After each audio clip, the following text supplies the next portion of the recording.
and I don't want to smell like beef. I'm really starting to feel like a homesteader.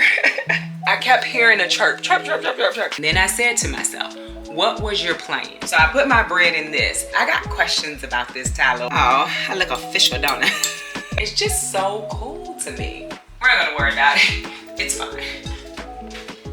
As I was saying, using the wet method helps to take out the impurities. And so my first thing that I'm planning to do is make skincare from this. And I don't want to smell like beef.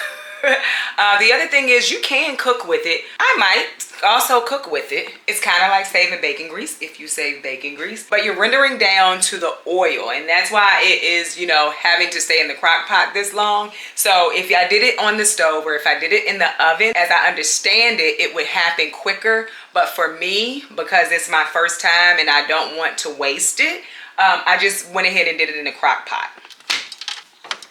And so this is where we are right now. This was all solid fat. And you still have some fat in there. And there will be, I've seen pieces of meat in mine, but we're gonna strain it through a cheesecloth. I literally wanna render down everything I have. And by the way, I can't remember how many pounds it was, but I basically paid $11. And I think it was like $11 and 10 cents, something like that. But I didn't have 10 cents. She was like, that's fine. I put this in here last night before I went to bed. So I think it was probably around 11 or so. Because let me tell y'all what I did yesterday. The vlog, the date on it was the same date as a garden video. So I upload the video, get ready to press public, and realize that I have uploaded a garden video in place of the vlog. So I was up pretty late last night. Not that I go to sleep really early anyway, but I was up pretty late last night because I had to re-upload that video. So we have tallow going right now. I really feel like I am getting to try all the things I wanted to try while I'm taking this break. I really do. And I'm very excited about that. So I'll probably have to render this another 2 times, maybe even 3, to get it as pure as I would like it to be. But the second, third, fourth time, if I do it a 4th time, it won't take as long because it will already be rendered. I also have to note from my daughter's school. Also, thank y'all for saying that you hope she gets better. She is getting better. She is still at home, but she is getting better. So appreciate that. But basically, I'll just have to do this a few times, and then, oh, that's what I was saying. Then I have to cook it to like let it simmer so that all the water comes out. Because if I leave the water that I put in here, the water is cooking out now, but not all of it. And if I leave the water, it could mold. I watched a few videos, so I'll put the link to all of those videos in case this is something that you're interested in. I'm very interested in making my own body care, cosmetics, or skincare things. I have dry skin. For a while, I had eczema really bad. And so I just want to try some natural stuff. And that's really what it is. That's what I'm trying to do. I've been using the calendula oil on my feet. So that's one of the things we're gonna leave in the mason jar, because I know I'm gonna use that quickly. And my sister loves it. Her boyfriend used it in his beard. He loves it. So that's something I probably just need to make again. But like the comfrey oil, we're gonna go ahead and move that into one of the amber jars. I was just rinsing them. I'm gonna let them dry. We're gonna put those in the amber jars. The things that I don't think we're gonna use a lot and often, I'm gonna put in the amber jars. The things that we will, I'm just gonna leave them in the cabinet. And let me show y'all what I did. So this is the cabinet. Like back here is where my jars are, and I just covered them with an old tea towel because someone over here sent me new tea towels that we needed, but I just never bought. I just never purchased. And they're really cute. They're yellow, I think sunflowers. So this is what I did. So now it's essentially in a dark place in the back of the cabinet, but we're going to move some of the stuff into the amber jars. So I'm gonna put this down, and then we're gonna put the amber jars on it, let them dry out, because I don't want to get any moisture into some of these things, especially the oils. That would make it go rancid, and I don't want that to happen. Okay, so we got that done. I am going to keep the box because we're going to store it downstairs. Oh, you know the other thing we can do today? We can put some plastic lids on the jars that we're keeping the items in. Love that. I'm gonna grab this one right here. By the way, I got some new stuff from Bootstrap Farmer. We're gonna talk about that in a video soon. Oh, also, we're gonna talk about those boots in a video soon. A few people did comment about the boots too. We're gonna talk about those too. But right now, we're gonna get some homesteading things done. Like, I'm really starting to feel like a homesteader. No, I don't have like big old animals and stuff, but like I'm starting to feel like I am starting to live the simpler life. And I absolutely love that. We're gonna rinse these two, put them down here and let them soak a little bit so we can make sure they're good to go too. I did get some olive oil this morning and I have a little bit of rosemary, so it's not gonna be a lot. Why am I saying that? I have plenty of rosemary outside. So we're gonna make rosemary oil too. Pretty simple, just pouring the oil into the jar over top of this. These are dry, but I feel like I can go grab some more outside, add it to it, and it'll be fine. Oh, let's see. Oh, I can also put a plastic top on this. This is my lemon balm tincture. This is one of the things I'm going to start using to treat anxiety. So I just shake it every day. That's what I do. Okay, let us go and see the baby quail. Oh, someone said, do I think giving them tap water is a problem? I do not. I've always given them tap water, and some of them live and some of them do not. And yes, I think a part of your question was, do I drink the tap water? I drink it and I cook with it. We do have the water cooler now because my son purchased it. They were not fans of drinking out of the faucet, but I did not have a problem with it. Yes, I give them tap water. It's never been a problem. I do believe my survival rate was so low because I wasn't letting them dry out, because we still have all 9, 3 or 4 days later, and by now I would have lost some quail. They're drinking. I'm trying not to move too fast. Everything scares them. They're eating and drinking. I still have the brooder in here, of course, because they're still really small. Oh, the one that had the egg attached to them, it fell off. By the way, I think the cardboard and leaf idea was a great idea. It does not smell down here. Also, if you do this, make sure you push the cardboard literally down to the bottom of the tote. Came down here to check on them the other day, and I kept hearing a chirp, chirp, chirp, chirp, chirp, chirp. And I'm like, where is it? It was up under the cardboard. And surprisingly, I still didn't lose that one. I've been checking on them very often, so I know if somebody gets stuck somewhere, but I came down and I made sure I pushed it down. The next time I refresh their area, I'm going to cut it so that it actually fits into the bottom of the tote. Even though I like having it up on the wall, up on the side of the totes, I just think for their safety and for me to ensure that I actually get 9 quail out of this, I think it's a better idea. So I may have to wipe the sides and stuff, which is fine. But y'all want to see them again.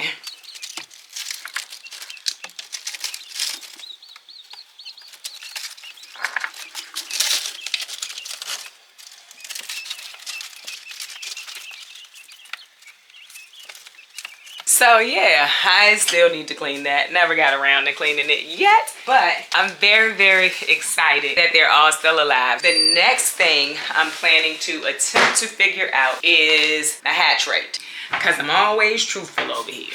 Originally, what I was gonna do is just buy more eggs from my Shire farm, right? I think this season in general has made me kind of want to just get it back, do it better, get back what I had, right? And so I was like, I'm just gonna order some from my Shire farm. And then I said to myself, what was your plan?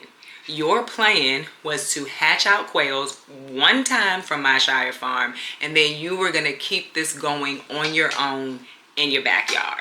And so I looked at those eggs one day and I said, well, it won't hurt me to try to hatch them. And I got way more out of there than I was expecting. And so that like resilience, just stick to your plan. If you know you have to go and get it from outside sources, I'm not saying don't, because my whole garden is from an outside source, but I didn't really have a choice. I could have planted from seed, but at that time it was like I'm not even going to have time to water them. I'm not going to have time to do any of that. So I'm not saying don't do it. I'm telling you what my thought process was, just to kind of give you some insight into it. And so I'm very happy that now I was able to hatch out 9. I also thought about just keeping the ones outside, they lay, keeping a group in here, they lay, and then start hatching from both places. But I only really have space for one more tote downstairs, so I'm not sure that that's what I'm going to do, because either way, the whole point is I need to get enough to put in the freezer for meat production. Also, someone asked, and they asked on Instagram, but I maybe assume that they are here. They asked, how do I call them? They ask, do I have flashbacks of how cute they were? I call them in a very calm manner. I appreciate their life. But as I have said over here before, it was always the plan. Like, that was always the plan. I went to a turkey butchering class to make sure, because I said to myself, if I can do a turkey, and I did cry. I'm not going to tell no untruths. I did cry when I did that turkey. But I said, if I can do a turkey, then I can do quail. And so I don't have flashbacks of, you know, when they were smaller or anything. I do it in a calm manner. Someone also asked if I could do a culling video, and I did see that someone answered and said that I had already done one, so thank you for answering. But yes, I have already done a culling video. I will link it below for you in case you are interested in watching that. But I have done one before.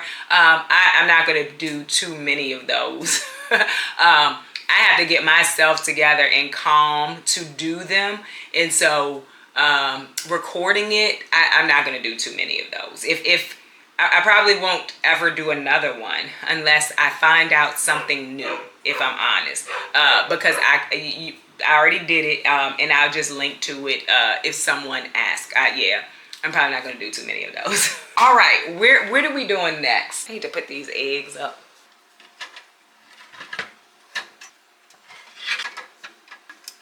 This is where I store my eggs, and I always put the quail eggs pointy side down. As I understand it, it helps with like fertility. It also helps them not to really, the yolk to touch the side of the egg. Now that's what I understand. If somebody knows something different, let me know, so that it doesn't touch the side of the egg, and so that if there's any dirt and stuff on it, it doesn't kind of penetrate into it. I don't know.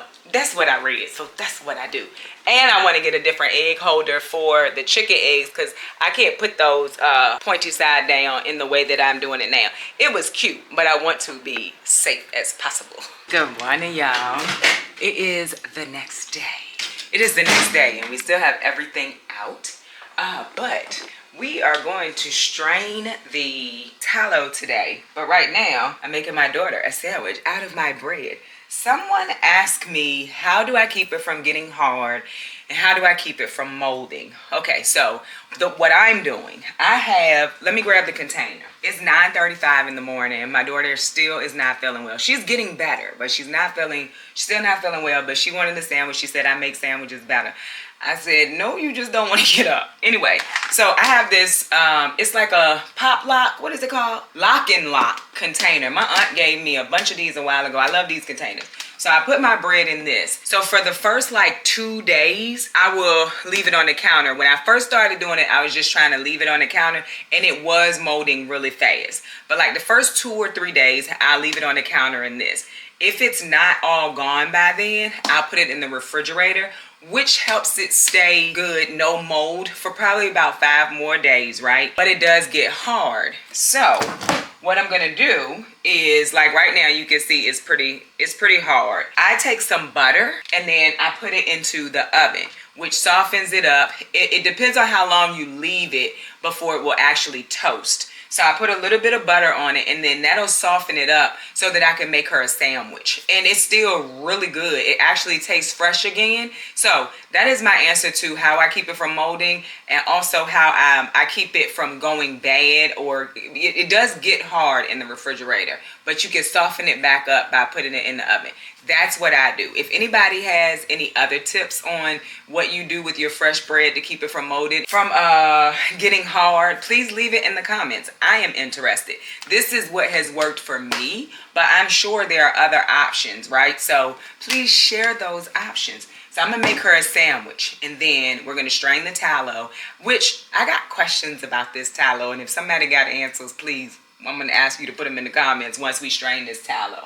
Well, beef fat that we're now making into tallow. Then we're gonna make our rosemary oil. We're gonna let that sit because I want to, like I said, I want to start using it for my hair. Like I said, I think I said it. If I didn't, I'm gonna say it now. If I did, I'll cut this part out. Anyway, it's good for your scalp stimulation. It can help your hair grow.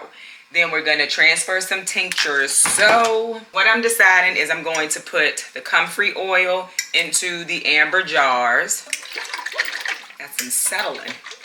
We're going to put the comfrey oil, move the camera down a little bit more, into the amber jar. We're going to put the feverfew tincture into the amber jar because I'm not sure that this is something we would use a lot of, and based off my research, it says 10 drops daily. That's what I want my son to start trying because he gets migraines and headaches. And then we're going to put the rosemary in the amber jar too. This is the one that says 40 drops twice a day, but I said I'm going to start out with 10 drops twice a day and then work up to it. So I'm going to put those in the amber jars. The calendula oil we're just going to leave in the mason jar because like right now I need to refill my tiny jar. I've been using calendula oil on my face. I've been using it around my cuticles, and I've also been using it on my feet, and I feel like it is helping out. My fingers, my cuticles, I'm not a girly girl. Like, I'm a girly girl, but not a girly girl. So I don't have a whole bunch of cosmetic products that's supposed to help with this, that, and the third. And so like right around my cuticles, they get like really dry, cracked. I get hangnails all the time. And so I've been using them, using that, and I think that it is working for me. It's definitely working on my feet. I don't know that I see a change in my skin yet, but it's also very new. So, you know, I'm trying to work on, you know, like this stuff. I don't mind my smile lines because it says I smile a lot. So I don't mind those, but I have been using it on my face too. This is one of the reasons why I wanted this tallow. So, y'all, my daughter is going to kill me. Let me make her sandwich and I'll be right back. By the way, before we go, I'm wearing my shirt. I'm wearing my shirt. Had to run out this morning, so I just put a jacket on. I put my shirt on, y'all. We about to, I said before I go, the bread is in the oven. I'm going to show y'all after it comes out how much softer it got so that you'll see that you can still make sandwiches and stuff out of it. Right now, since we're only going to use 3 of the amber jars, we're going to go ahead and put the rest back into the box and put that downstairs because I'm going to need all the counter space, I feel like, for this tallow.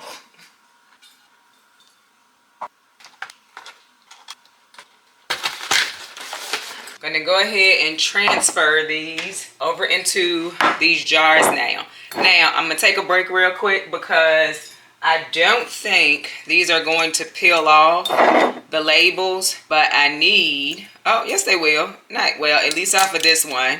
So this is the rosemary. We're just gonna peel this label off. I love that. It's a little bit not coming off, but, oh, look at that. Nice. And go ahead and transfer it to this jar so that we know what's in each one. Oh, I look official, don't I? Let me put it beside it so I know. Let me see if I can get the other labels off. Official.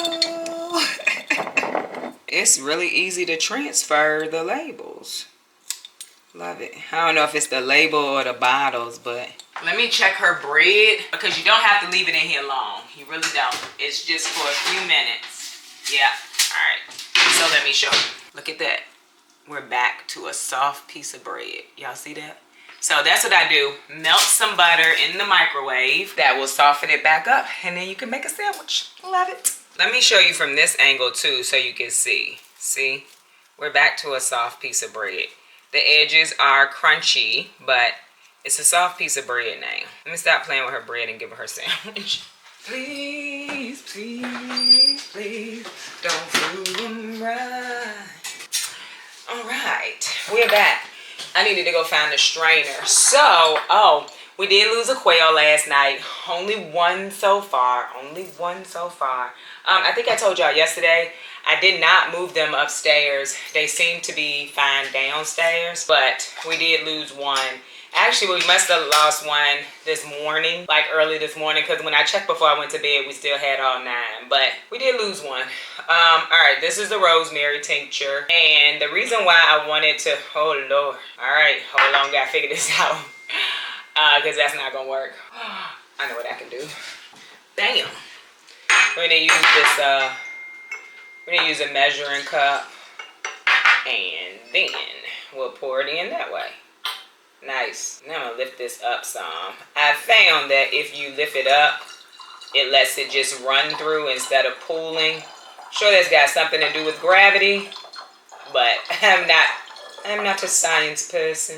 I'm gonna rinse this out before I move the other ones. But now we have rosemary tincture in an amber jar. What I was saying is, the reason why I wanted to put it in an amber jar is because the darkness of the jar will keep the light from getting to the tincture and and making it less potent, based off of my research. So that's why I wanted to put it in the amber jar.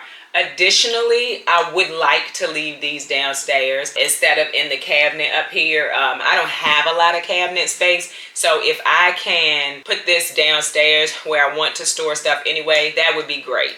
Still have not gotten the blackout curtains. I have to run out today, so that's my plan, is to get some blackout curtains from like the dollar store, a cheap pair of blackout curtains to darken it up downstairs. And then for the quail, I'll leave the light on throughout the day a little bit for them so that they're not in darkness all day.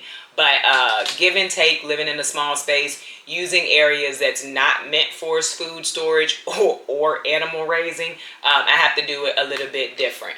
So let's go ahead and strain the rest of these into the jars, and then we're gonna move on to the rosemary oil. And then we're gonna get to the tallow. I'm very excited for the tallow, even though I feel like I'm probably supposed to leave it longer, but it's literally been in there for 24 hours. And so y'all gonna see it. Let me get this stuff in the jar, and then I'll be back. Okay, so that one is full to the top, and we still have a little left. So this is what we'll start using. And I actually have a few little dings on my fingers, like I'm always kind of cutting myself up. So I'm gonna start using a little bit of this on those cuts. As I understand it, you don't need a lot. So I have one there, and then I have one here. They are healed, they're scabbed over. You don't want to put comfrey oil on an open wound, because comfrey is apparently a plant, a medicinal plant that heals things, and it will make your skin heal faster. And then if like there's anything in it, you could kind of trap the infection or whatever is in it inside of the wound. So you don't want to do it until, you know, it's kind of healed over, and then it will start to help it heal a bit quicker. That's what I did. So from now on, when I'm scratching myself up or cutting myself, I'm going to use this comfrey. It's also good, like if you have broken bones, or like my daughter had jammed her finger. We didn't get to use it. We didn't get to use it because she, everything I told her to let me know, she said it happened. So I will let you know how this works on these little scrapes and scratches that I have right now. So this little bit we're gonna put back in the top of the cabinet behind the towel, but this will go downstairs, and it's literally a full jar of it. We got only a small amount in this one. This is the rosemary, but remember, I didn't make a lot of that anyway. And then the feverfew is probably about 75% full. So we're finally starting our apothecary. All right, let me wash this stuff. Then we're gonna do our rosemary oil. Give me a moment. So what I'm thinking about doing is pouring some of those into the smaller amber jars that I have for daily use to leave up here, but we're not gonna do that on camera. Oh, I also use the tops, and we got those, the calendula oil and the comfrey oil that is staying up here in the jars. Okay, so this is the rosemary I picked out of the garden yesterday. I'm going to take the leaves off of the sprig. Oh, it smells so good, y'all. Remember yesterday I told you to look for the ones that's branching out. This is one that I had already cut.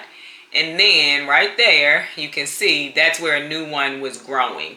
But when I cut it at the end, there was already one of these growing. So that's what I was talking about. All right.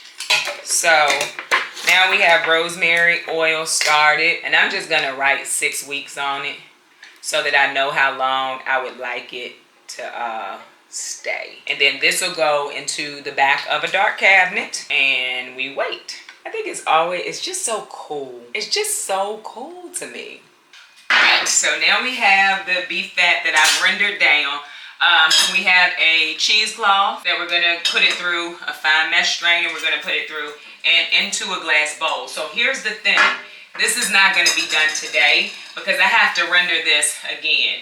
Maybe 2 or 3 times, like I mentioned yesterday. So my question for y'all though is, there seems to be a lot of beef fat left, right? And it's been in here for over 24 hours. Should I have just left it and let this fat continue to render? I didn't want to scorch it. There was a lot of water in here, so the level was maybe here when we started. See, you can see right there. I don't know if y'all can see it, but it was maybe here. This is where I'm at now.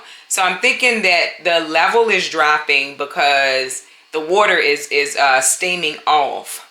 But let me know. I saw some people feed this to their chickens because it was healthy for them. They said they wouldn't do it often, but it was a nice little treat for them. So whatever is left, that's what I'm going to do.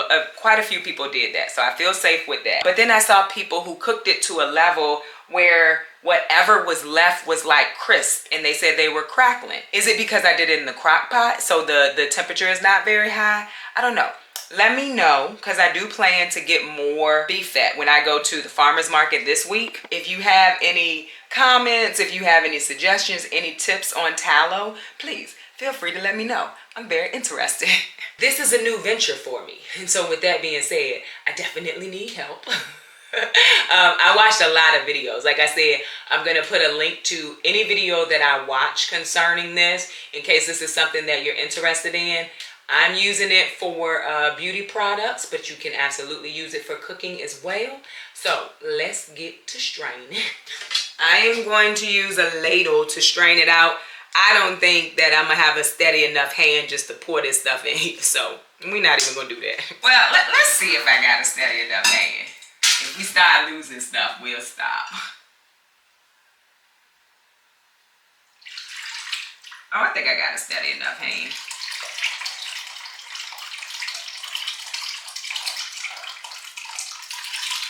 Yeah, I just feel like the rest of this was supposed to cook down too. But I could be completely wrong. Got a good amount in there. I'm just gonna let it sit for a minute. Using the cheesecloth and the strainer is very helpful, because I'm not getting anything other than the oil and water, because there's still water in this too. Oh yeah. So I can see, I'm gonna bring y'all over here in a minute. I can see where we have oil and where we have water already. And that's what once it cools, that's what I'm gonna have to make sure I leave in the pot, because that's the water. But we gotta render it again and strain it again anyway. So as I'm looking at it in the cloth, it's not a lot. It looked like a lot in the pot though, to me. It looked like a lot in the pot.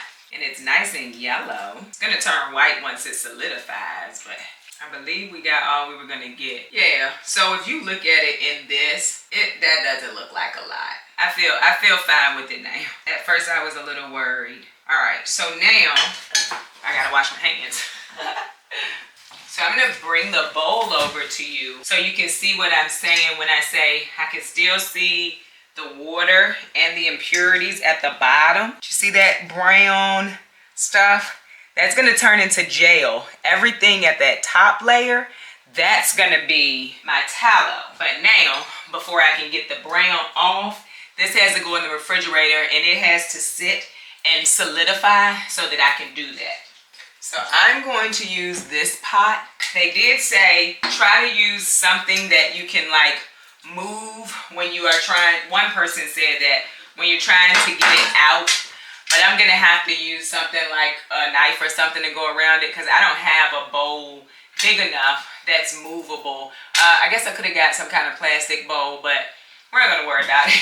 It's fine. So we're gonna pour this in here, and then later on tonight, I would imagine we'll be able to, or I'll be able to, because I'm gonna try to get this video done, edited, and ready to go tonight. I'm gonna be able to, Lord, who washed this? Who washed this? Girl.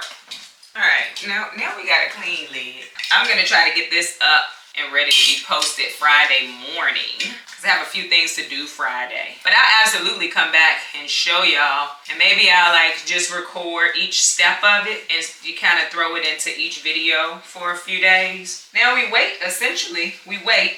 I can definitely see that there's still some water in here, but basically the oil is gonna come to the top. The other things are gonna go to the bottom. When I get this out of here, I'm gonna make sure I don't get that. And then there's also salt in here. And so the salt's gonna settle as well. What I've been reading, the salt's gonna settle as well. I'll have to scrape the bottom each time to get a pure form of tallow. So I'm excited. I've done the first step of creating tallow. Now, where is it gonna fit in this refrigerator that needs to be cleaned out? That was fine. All right, so that's it for us today. I am going to set up the hydroponics growing systems using the comfrey tea from outside. I'm not going to do it on camera, but I am going to give you updates on whether it works or not. I'm going to find out whether this is good for fertilizing sooner than later, because if the fertilization or the water is off, the machine beeps. So I feel like I'm gonna figure this out. I just need to make sure I take notes of how much I put in, how much I had to add, and when it stopped beeping, if it ever does stop beeping. But I hope you enjoyed this video. If you did, don't forget to like, share, and subscribe. Don't forget to visit me over on Instagram, where I post about the things going on in the garden just about every day. Bye, y'all.